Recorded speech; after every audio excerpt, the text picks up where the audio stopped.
It was the kind of dawn that carried no warmth, only a pale hush that settled over the valley like the memory of a forgotten prayer. Mist clung low to the earth, curling around the porch rails and creeping along the fence posts as if searching for something lost. The sky above bore the bruised tint of coming heat, but the world had not yet stirred, not the crows, not the cattle, not even the wind. Bo Carter sat at the edge of his porch, coffee cooling between his palms, his boots resting on a split board that had been threatening to give for the better part of 2 seasons. He hadn't fixed it, not out of laziness, but because he liked the way it creaked when he stepped just so, reminded him the world was still underfoot. He was a man carved by solitude, but not hardened by it. The years had shaped his shoulders into something square and sure, had folded time into the creases around his eyes. He wore silence well, the way some men wore fine hat. No family, no real friends, just the cattle, the land, and a photograph in the back room with edges curled like dried leaf. It was the creak that warned him first. Not the one beneath his boots, but the one from the far end of the porch, so soft it might have been imagined if not for the breath that followed. He turned his head slowly, not startled, but with the kind of caution one uses when spotting a wounded bird in tall grass. She was there. A girl, or rather, a woman, young but not untouched by life, sat slumped against the porch post, half curled in on herself. The light hadn't yet reached her face, but he could see the outline of her belly, round and heavy with child. One hand was pressed low against it, protectively. The other arm hung limp at her side, fingers streaked with dried blood. Her dress was torn near the hem, stained with dust and something darker. One bare foot was cut, the other swollen. Her hair was tangled with twigs and the sweat of a long, punishing journey. Bo didn't speak. Not out of indifference, but reverence. The porch had never held something so fragile. He stood slowly, setting the cup down without a sound. She didn't flinch, didn't raise her head, just stayed there, still as stone, but trembling. His boots crossed the planks with patient rhythm. When he reached her, he crouched, not close, but near enough she could see he held nothing in his hands. No rope, no gun, no question. Just presence. "You alone?" he asked, voice low, scratchy from sleep and years of disuse. She didn't answer, but her eyes, haunted, wide, green as bitter sage, flicked to his face and then away. Bo didn't press her. He'd known enough pain to recognize when words weren't the medicine. "I ain't gonna make you go," he said gently. "But you look cold." He stood, shrugged off his coat, soft worn denim lined with faded flannel, and held it out, one-handed. She stared at it for a moment like she didn't understand what it was, then reached slowly and took it. When their fingers brushed, hers were like ice. She pulled it around her shoulders with effort, wincing slightly as it passed over one arm. He didn't ask where the bruises came from. Not yet. "Come on inside," he said. Still no command in it, just invitation. She didn't move. Just looked at the door, then back at him. "I got clean water. A place to sit. You can rest if you want. That's all." He waited. No sudden moves. No impatience. Just Bo and the morning and this woman who looked more ghost than girl. After a long silence, she nodded once. He turned ahead of her and opened the door. Held it without a word. She stepped over the threshold like someone testing the earth after a long storm. Her movements were slow, pained. One hand on the frame, one on her belly, each breath drawn as though it might be the last before collapse. Inside, the cabin was small but clean. Worn quilts folded on the rocker. Cast iron skillet hanging by the stove. A fire, barely embers, still warm from the night before. Bo moved to it, threw on a couple of split logs, and let the room fill with the sweet, dry scent of burning oak. She stood near the door, not trusting the space yet. "You can sit there," he said, motioning toward the armchair by the fire. "Won't ask you nothin'.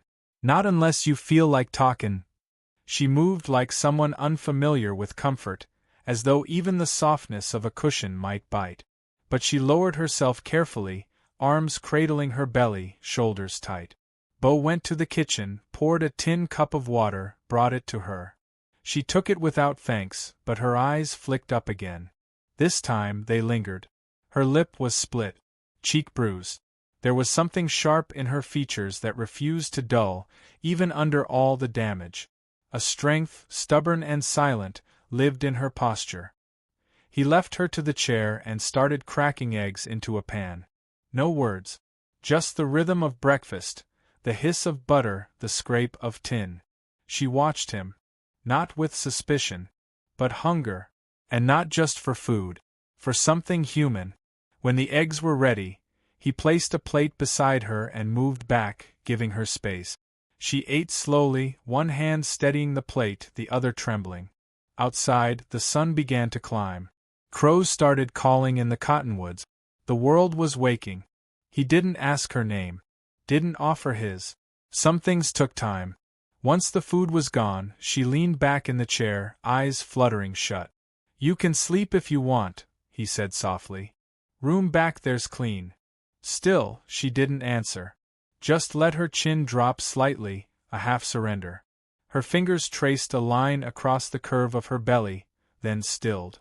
Bo watched her for a moment. Not with pity, but with a kind of awe. Like he was watching something brave, just for surviving. He left the room, giving her privacy. Sat back on the porch, hands wrapped around a fresh cup of coffee, eyes scanning the horizon like always. But something had changed. The silence was no longer empty. It held breath. He didn't know who she was, or what storm had driven her to his porch. But he knew enough to see she hadn't come for charity. She'd come to live. Or die trying. And somehow, in that soft-lit dawn, the ranch felt less like a place where things ended, and more like a place where they might begin. Inside, she slept. Her breath shallow. The coat wrapped tight. And Bo sat still as a shadow, waiting for the day to choose its path. The mornings that followed came slow and colorless, each one stitched to the next by quiet routines and cautious breath. Clara, though Bo still didn't know her name, stayed in the cabin, moving like someone half made of glass, half made of grit. She rarely left the room he'd set for her, a small space down the hall where the light came in soft through a crooked window pane. He didn't disturb her. But he listened. He listened to the way she rose at dawn, footsteps light across the floorboards. The way she winced when sitting down, the shallow way she breathed as though something deep inside her ribs still ached. The way she paused by the fire every morning, standing close, not for warmth, but for something steadier than her own bones. Bo had never lived with a woman. Not like this. Not with quiet between them that held more weight than any words might carry. But he didn't mind the silence. It was clean. Honest. She'd begun helping in small ways. Folding the blanket she'd used the night before. Wiping down the table after breakfast, though he never asked. He noticed the way her hands shook, not just from exhaustion, but from something deeper, something like fear that had never fully drained from her blood. He never asked where she'd come from, not because he didn't care, but because he understood that sometimes survival needed silence more than sympathy. Still, the days began to bend into something gentle. He rose first, lit the fire, brewed coffee, fried eggs with the same motions he'd used every day for years. Except now, he made 2 plates, left one at her place on the table, then went out to tend the livestock. Most mornings, she ate after he left. But one day, he returned from the barn to find her still sitting there, cradling the tin cup in both hands, steam rising soft between her fingers. She didn't look up. But she didn't flee either. That felt like something sacred. A week passed before she spoke. It was raining. Not the wild, angry kind, but a steady fall that made everything feel heavier. The kind that softened dirt into memory and filled the house with a low, drumming hush. She was standing by the window, watching the rain curve off the glass, her arms crossed under her belly. Her face, pale and quiet, reflected against the wet pane like a half-forgotten ghost. He'd come in from the storm, hat soaked, jacket dripping from the shoulders. He peeled it off slowly, shook it by the door, but didn't speak. Something in the room told him not to. Then, without turning to him, she said it. He said no one would ever want a broken thing. The words came brittle and sharp, like something pried loose from her ribs. Bo didn't answer right away. He crossed to the stove, stirred the stew, let the silence settle before breaking it with care. He was wrong. 3 words. Quiet, certain, left to rest between them. She turned toward him slowly. Her face had the look of someone not used to being believed, not used to kindness. But there was something else too, a flicker, a question behind her eyes. He saw the bruises more clearly in that light. Fading now, but still living on her skin like echoes. Her cheekbone had healed into a slight shadow of purple and yellow. Her wrists bore the faint bracelets of old restraint. Bo didn't ask who he was. Didn't ask how she escaped. But he made room for the story to come, if it ever needed telling. That evening, he made sweetbread. The kind his sister used to bake when the sky was gray and the air begged for comfort. He wasn't much of a cook, but he remembered the recipe well enough to get close. When he placed a slice on her plate, she looked at it like it might vanish. Then she looked at him. Really looked. "You don't have to do this," she said. Bo leaned against the counter, arms crossed. "Ain't doin' it for pity." "Then why?" He held her gaze for a moment, then looked away, not out of shame, but humility. "'Cause it matters to me that you're still here." She didn't answer. But she ate the bread. Every last bite. The next morning, she was up before him. He heard her moving in the kitchen, careful, deliberate. When he entered, coffee was already on. She stood by the stove, one hand braced against the counter, the other steadying the kettle. "I don't know how long I'll stay," she said without looking at him. "But for now I'd like to help." He nodded. "This place don't mind company." That day she sat on the porch for the first time. Wrapped in a blanket, the coat he'd given her folded neatly beside her. The sun had returned, warm and drowsy, casting light across her face like a second chance. He worked nearby, mending the fence, always within view. Not hovering. Just present. She watched him with quiet curiosity, as if trying to piece together who he really was. He didn't look like a hero. His clothes were worn, hands rough from years of labor. But there was a calmness about him. The kind of steadiness that didn't need noise to prove itself. Later that evening, a visitor came. Old Mags, the mailwoman, climbed the hill with her mule and a basket full of letters and gossip. She saw the girl on the porch and paused, her eyes narrowing with interest. "Well now," Mags said gently. "Didn't expect to see a lady up here." Clara stiffened, pulling the blanket tighter. But Mags just smiled kindly. "Name's Mags. I ain't nobody to fear. Just bringin' the week's dust and words." Bo came around the side, nodded to Mags, and took the mail. "She's resting," he said softly. Mags looked at him, then at Clara. "Well, I'll leave you be. But if she needs anything, blankets, tea, old stories, I got plenty." Clara offered a tiny nod. Mags tipped her hat and rode off, slow as molasses. That night, Clara asked for her name to be written on the back of an envelope. Just her first name. Nothing more. Bo did it carefully, the letters round and firm. "Clara," he read aloud. She looked at it for a long time, as though seeing it made her real again. When she finally spoke, her voice was quieter than the wind. "I forgot how it felt to be called that." Bo didn't respond. He simply folded the envelope and set it by the hearth. The fire crackled low, the kind of sound that made you feel safe. In that moment, the cabin didn't feel like a place she was passing through. It felt like shelter. Like maybe, just maybe, it could be home. And though the past still lingered like smoke behind her eyes, for the first time, Clara didn't flinch at the future. It was late spring when the wildflowers began to push up through the brittle earth, as if even the ground itself was learning how to soften again. The meadows down by the creek blushed with golden yarrow and purple lupin, and the trees overhead swayed with that forgiving wind that comes only after the cold has been endured. Clara walked among them slowly now. Her step was still careful, her hand resting often on the swell of her belly, which seemed fuller with each sunrise. She moved like someone relearning her place in the world, not as a shadow or a fugitive, but as someone rooted, tethered to this small patch of land and sky. Bo had built a bench beneath the old cottonwood near the barn, where the breeze carried the scent of hay and horses. She sat there most mornings, wrapped in the old quilt, watching him tend the fence line or work with the colt. He never spoke unless she invited him to, but his presence was always near, like a song humming beneath silence. One morning, she brought out 2 mugs of coffee. She hadn't said a word, just handed him one and sat beside him without explanation. That small closeness, shoulder near shoulder, breath shared in the quiet, was louder than anything she might have spoken. "You ever want to leave?"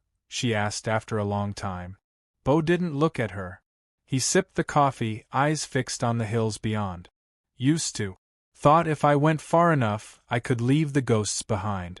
Turns out ghosts travel light." Clara nodded.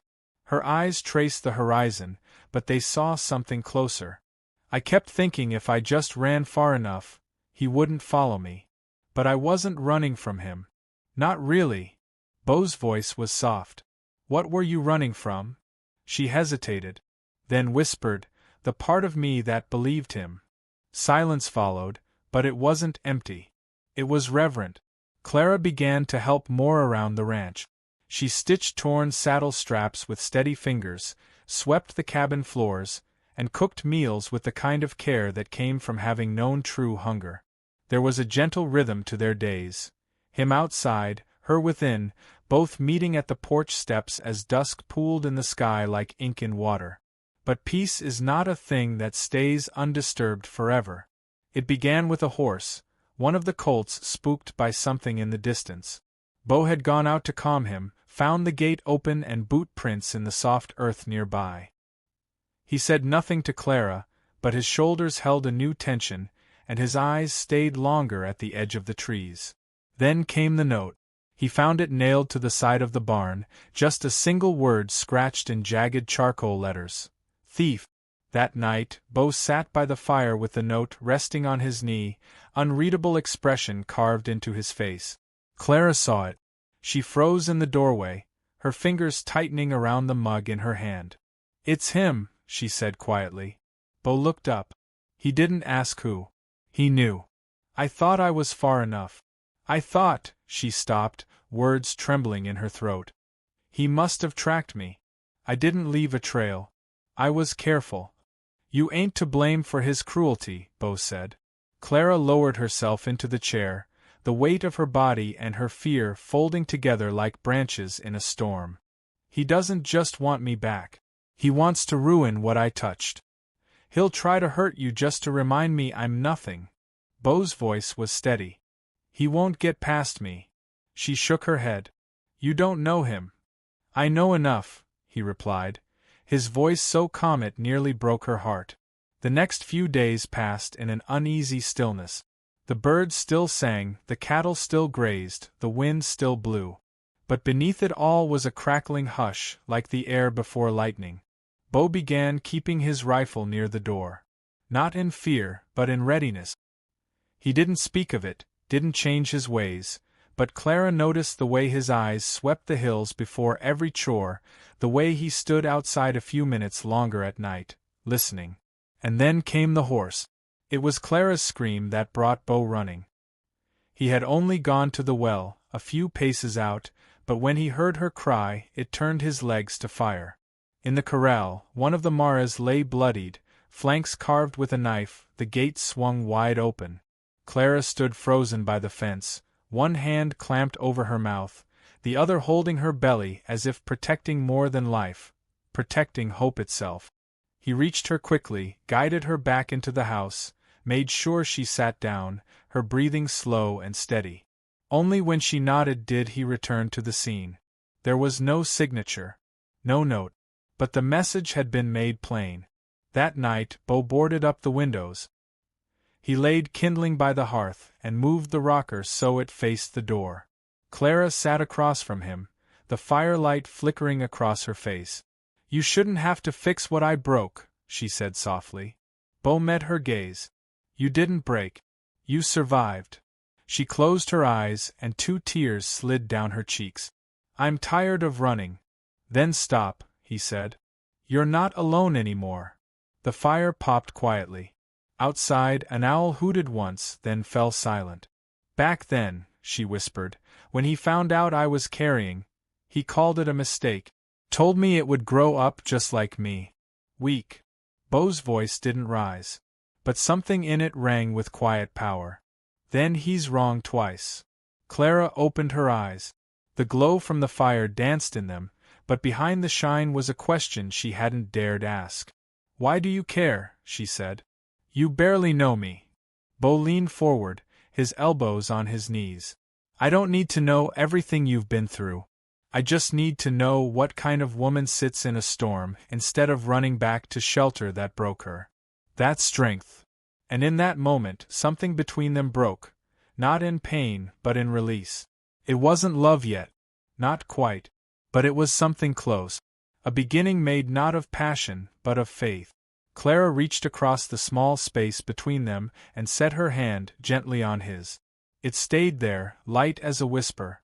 And for the first time in many seasons, the house felt not just inhabited, but whole. The clouds rolled in thick and low that evening, drawing long shadows across the hills like a closing curtain. Thunder mumbled somewhere far off, a warning in the distance, and the smell of rain came with it, sharp, metallic, full of memory. Clara stood by the window, watching the dark pour itself over the sky. Her hands rested atop her belly, now heavy with the shape of near arrival. Every part of her body ached, not just from weight but from waiting.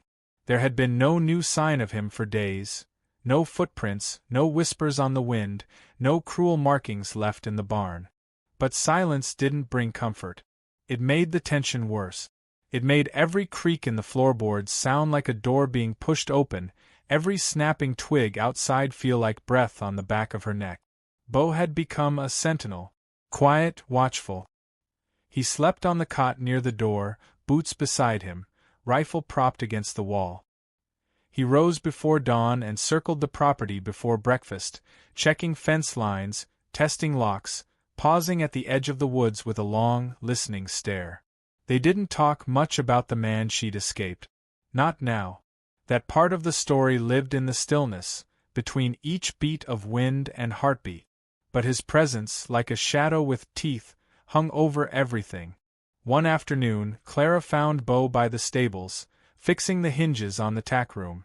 She approached slowly, her breath uneven, a question trembling in her throat. If he comes back, she said, I need to face him. Bo didn't turn. His hands kept working the hinge, tightening it one slow twist at a time. You don't owe him anything, he said. I don't, she agreed, voice steady now. But I owe myself something.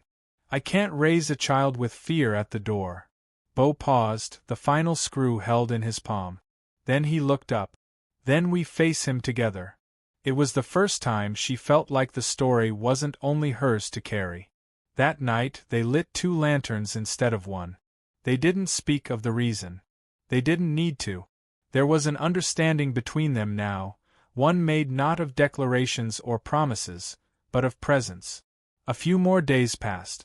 The wildflowers began to close under the early summer heat, and the creek ran slower, lazier, whispering its secrets only to the stones. Clara walked less now. Her ankles swelled, and sometimes her breath came short and ragged.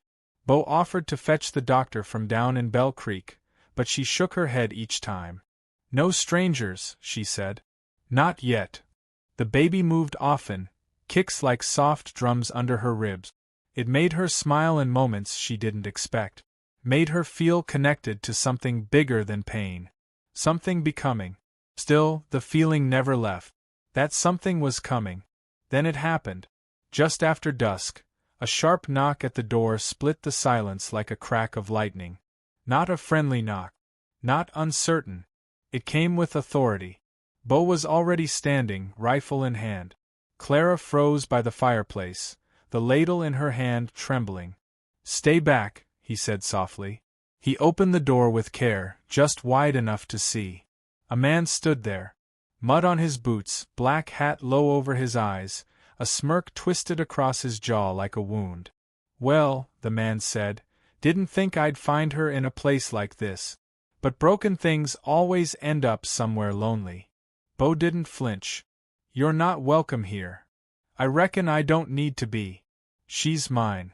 Behind him, Clara's breath caught. She took one step forward. "No," she said. Her voice was not loud, but it cut through the room like steel. He looked past Bo then, saw her standing there, barefoot, wrapped in a shawl, belly round with new life. Something cruel flashed in his eyes. "Look at you. All puffed up with dreams and nothing else. You think he'll keep you safe?" Clara stepped beside Bo. She reached out, not for protection, but in unity, resting her fingers gently on his sleeve. "I'm not yours," she said. "Not anymore. Not ever again." The man's face darkened. "You think this life you've made is real? You think he'll stay when it gets hard?" Bo spoke then, not with anger, but clarity. "She's not the one who walked away. And I'm not the kind who leaves." The man took a step forward. Bo lifted the rifle, not aiming, just a warning. "That's close enough." Something flickered behind the stranger's eyes. Not fear, but recognition. This wasn't the same woman he once broke. This wasn't the same kind of man he once intimidated. He spat in the dirt. "You'll regret this." "No," Clara said. "I regret letting you keep me afraid for so long." The man hesitated, then turned without another word. They watched him ride off into the darkness. The sound of his horse's hooves faded, swallowed by the hills. When the door closed, Clara sank into the nearest chair. Her whole body trembled, not from fear, but from release. Bo kneeled in front of her, his hands steady on hers. "You were brave," he said. "I was terrified," she replied. He smiled. "Brave and terrified ain't opposites. They're kin." That night she didn't sleep. Neither did he. They sat by the fire until it burned down to orange whispers. No more words passed between them. They didn't need any. In the days that followed, Clara began to change. Not in body, though the time drew close, but in spirit. The fear that had nested in her bones began to leave her. Slowly, carefully, she began humming while she worked. Short tunes. Forgotten songs. Sometimes she braided her hair. Sometimes she let it fall loose. Bo watched with a kind of quiet reverence. He knew better than to call it love too soon. But it felt like watching dawn stretch over land that had long known nothing but frost. And then, one morning, Clara woke Bo with a whisper. "It's time." The baby was coming. The wind had stilled. The sun had not yet risen. But within those walls, something holy began. Bo stoked the fire. Boiled water. Laid fresh linens beside the bed. He moved with care, with awe, as if every step mattered. And as Clara braced herself for what was next, her hand found his. "You stay?" she asked. "I'll be right here," he said. And he was. The dawn was slow in coming, as if even the sun dared not intrude on the sacred hush inside that little cabin. Outside, the sky was beginning to warm with soft hints of apricot and rose, but inside, time had collapsed into a singular thread, a cry, a breath, a hand tightly gripped, a whispered name. Clara labored through the dark hours with a strength not born of ease but of endurance. Sweat beaded on her brow, her face pale with effort and pain, but her eyes never wavered. When she faltered, when the tremors rose through her spine like waves ready to take her under, Bo was there, kneeling beside her, steady as stone, yet warm as morning bread. He didn't offer platitudes. He didn't pretend it was easy. He just stayed. "You're not alone," he said again, and somehow, those 3 words became a rope she clung to through each wave. It was nearly mid-morning when the cries changed, first hers, then the baby's. The sound was high and sudden, and so full of life, it seemed to pierce the very silence of the world. Clara collapsed back against the pillow, eyes wide with wonder, breath catching in disbelief. Bo, trembling, held the tiny bundle that had just entered the world, swaddled in a soft flannel blanket she had stitched by hand weeks before. He was speechless. "She's here," Clara whispered. "She's real." Bo passed the baby into her arms, his hands reluctant to let go. The child was red-faced and wailing, but to Clara she was perfect, a map of every survival, every prayer, every piece of herself she'd thought she lost but somehow still carried. Clara wept, but not from sorrow. "I didn't know I could do this," she said. "You didn't have to know," Bo said gently. "You just had to do it." For a long while, they said nothing more. The baby quieted in her arms, blinking up at the world, wrapped in her mother's warmth. Bo sat on the floor, arms wrapped loosely around his knees, his head tilted to the side as if watching something sacred.